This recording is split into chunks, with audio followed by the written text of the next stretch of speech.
Assalamualaikum warahmatullahi wabarakatuh.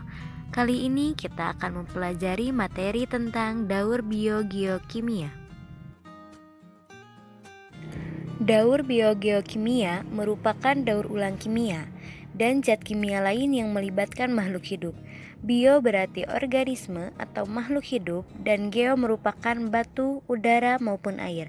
Maka secara umum, biogeokimia didefinisikan sebagai peredaran unsur-unsur kimia dari lingkungan komponen biotik dan kembali lagi ke lingkungan dengan proses tersebut terjadi secara berulang-ulang dan tak terbatas. Adapun fungsi utama daur biokimia berfungsi sebagai siklus materi yang mengembalikan semua unsur-unsur kimia yang sudah terpakai oleh semua yang ada di bumi, baik komponen biotik maupun abiotik, sehingga kelangsungan hidup dapat terjaga. Daur biokimia terbagi menjadi 5 jenis, yaitu daur air, daur fosfor, daur sulfur, daur nitrogen, dan daur karbon. Yang pertama, daur air. Daur air atau daur hidrologi merupakan pergerakan air dari bumi menuju atmosfer dan kembali lagi ke bumi yang terjadi secara terus-menerus membentuk sirkulasi. Daur air ini terjadi dengan sinar matahari yang menguapkan air yang ada di permukaan seperti air laut, sungai, dan danau yang disebut evaporasi. Air tersebut akan menjadi uap air dan naik ke atmosfer menjadi partikel es atau titik-titik air. Hal ini disebabkan karena suhu di atmosfer sangat rendah. Partikel-partikel air ini akan membentuk awan yang dikenal dengan kondensasi. Saat udara tidak mampu menahan titik-titik air ini akan jatuh sebagai hujan atau salju yang disebut presipitasi. Air yang jatuh ini sebagian akan diserap oleh tumbuhan dan tanah, sebagian lagi akan menggendang di permukaan bumi berupa danau atau kolam. Selain itu, air juga akan mengalir ke sungai hingga ke lautan.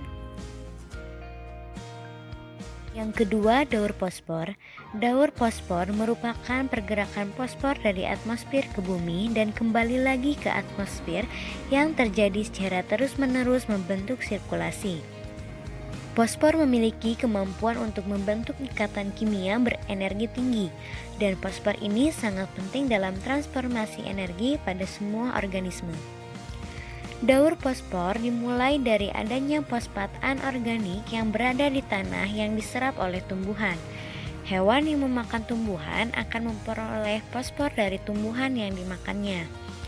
Di samping itu, tumbuhan atau hewan yang mati atau sisa ekskresi hewan yang ada di tanah akan dikomposisi oleh bakteri pengurai yang menguraikan fosfat organik menjadi fosfat anorganik yang selanjutnya akan dilepaskan ke ekosistem.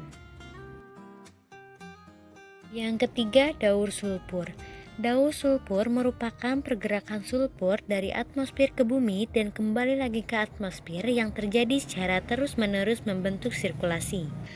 Dalam tubuh organisme, belerang merupakan unsur penyusun protein, sedangkan di alam baik belerang ataupun sulfur terkandung dalam tanah yang berbentuk mineral tanah dan di atmosfer dalam bentuk gas sulfur dioksida.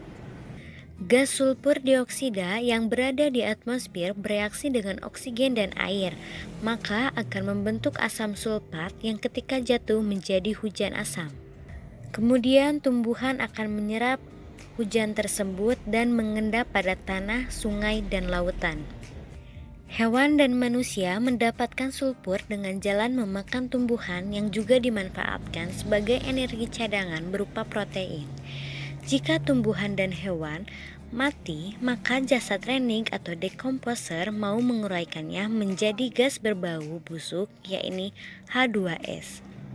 H2S ini ada yang diserap dalam tanah dan ada yang dilepaskan ke atmosfer. Yang keempat, daur nitrogen. Daur nitrogen merupakan pergerakan nitrogen dari atmosfer ke bumi dan kembali lagi ke atmosfer yang terjadi secara terus-menerus membentuk sirkulasi. Di alam, nitrogen terdapat dalam bentuk senyawa organik seperti urea, protein, dan asam nukleat, atau sebagai senyawa anorganik seperti amonia, nitrit, dan nitrat.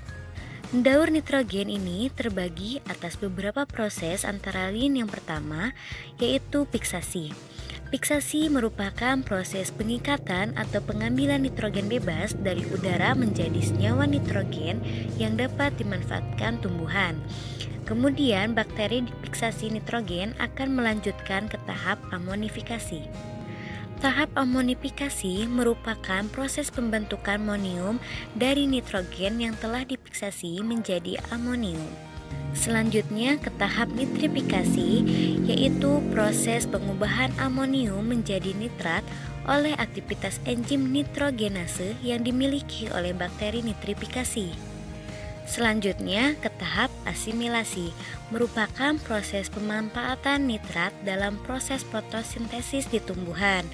Dan selanjutnya tahap terakhir yaitu denitrifikasi, yaitu proses pelepasan nitrogen kembali ke udara.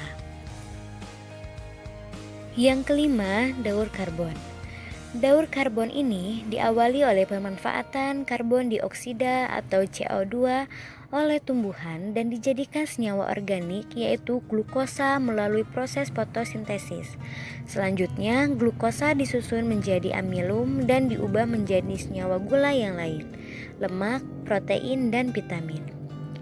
Pada proses pernapasan, tumbuhan dan hewan menghasilkan kembali karbon dioksida atau CO2. Hewan mendapatkan karbon setelah memakan tumbuhan, dan tubuh hewan maupun tumbuhan yang mati diuraikan menjadi karbon dioksida, air, dan mineral oleh pengurai. Karbon dioksida yang terbentuk akan dilepaskan kembali ke atmosfer. Pada ekosistem normal terjadi keseimbangan antara daur karbon dan oksigen. Nah, itulah materi mengenai daur biogeokimia. Semoga yang dijelaskan dapat dipahami dan dipelajari dengan baik ya. Sekian dan terima kasih. Wassalamualaikum warahmatullahi wabarakatuh.